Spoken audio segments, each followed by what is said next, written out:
Hey guys, welcome back to Quick Code. Today we're doing another Brainstellar Quant puzzle. This one is called Square Infection. It's a medium problem. I'll let you guys pause and go over the problem once.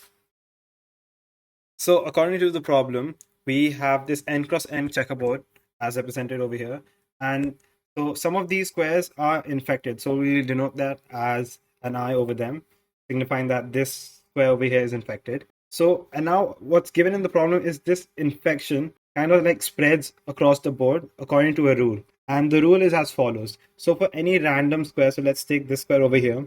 If the neighbor of this square is going to be this square, this square, this square, and this square, right? So these are the four neighbors of this square.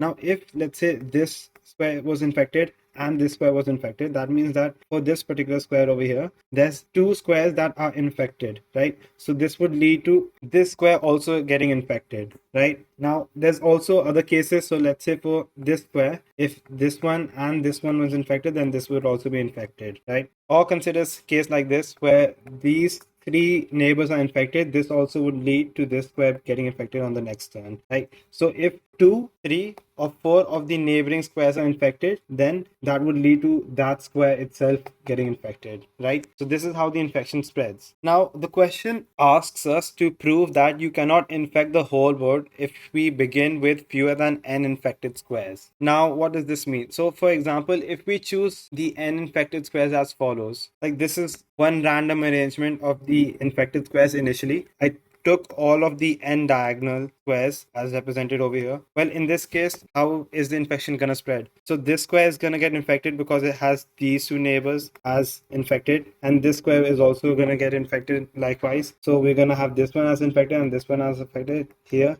and here, right? And now what's going to happen is now this square is also going to get infected because it has this one and this one infected, right? And similarly this one, this one, this one. And we can see that eventually all of the n into n squares of the checkerboard eventually do get infected. Well, for this case, we started with n infected squares initially, right? Now the problem says that if we start with any number, let's say k, number of squares that are infected, and if we have this value of k less than n, right? So let's say we start with 0 or 1 or 2 or 3 all the way up to n minus 1. If we start with any number of squares infected which is less than n, it is always guaranteed that we won't be able to infect the entire square board.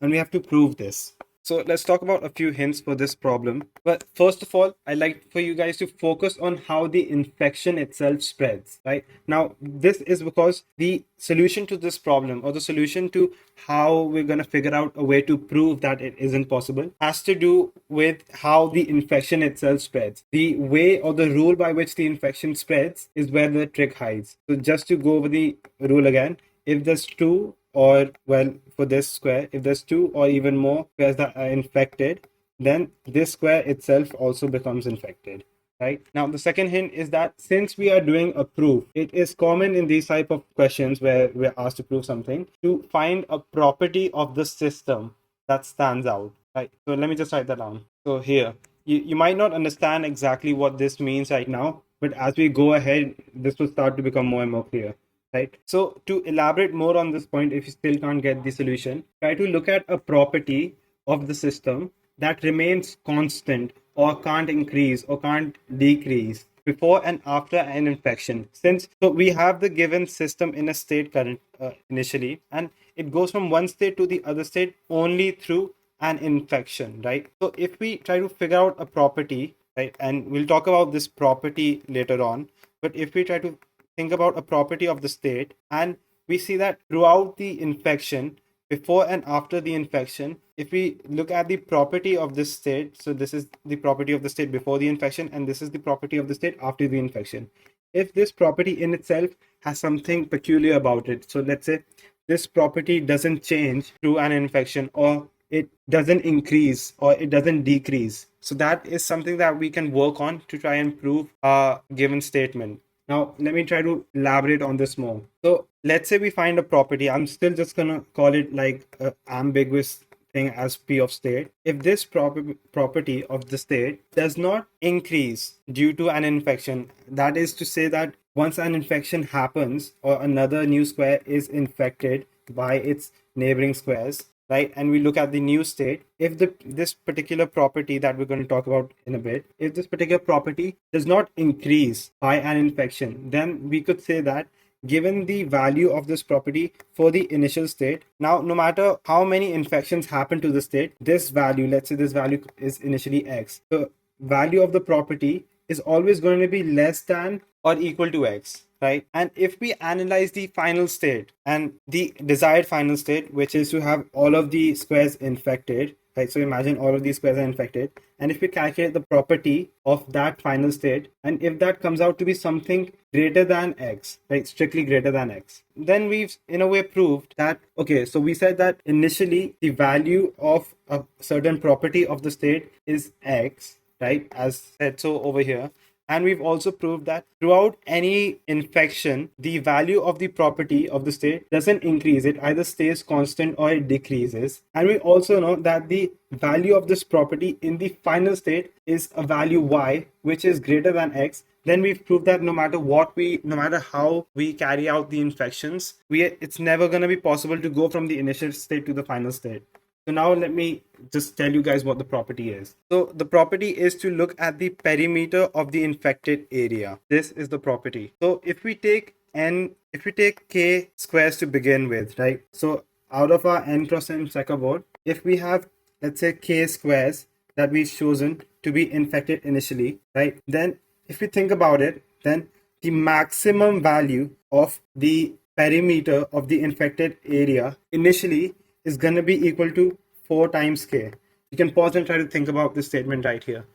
So we've already established that if we take up k squares and our k is less than n, right? If we initially take up k squares as infected, then the maximum value of the property, which is the perimeter of the infected area, can be 4 times k, right? And if we look at the desired final state, which is that all of these squares are infected, right? And we already know that there's n cross n squares. So that would mean that the value of the property in this final state where each of these squares are infected would have to be 4 times n. You can pause and try to think about this too.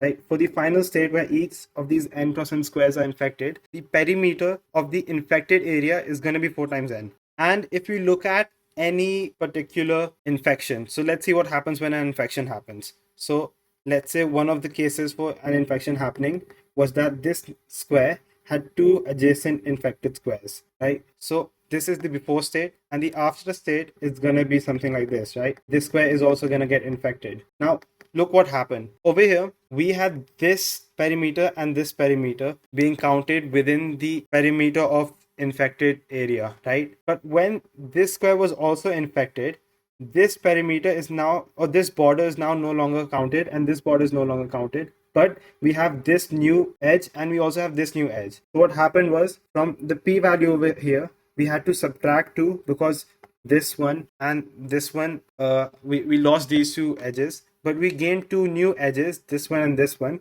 So we added 2, so this comes out to be p. So over here, I've shown that during this case of an infection, the perimeter before the infection is happening is equal to the perimeter of the infected area after the infection happened. Other cases could be that this square had 3 infected squares as neighbors, right? And you'll soon understand the case of 4 also. So over here, since this square over here has 3 infected neighbors, the p value for the state before is going to be counting this square, and this square. But once this gets infected, right, what's going to happen is we're going to stop counting this edge, and this edge, but we would have added this new edge. So what's happening is p was subtracted by 3 and added 1.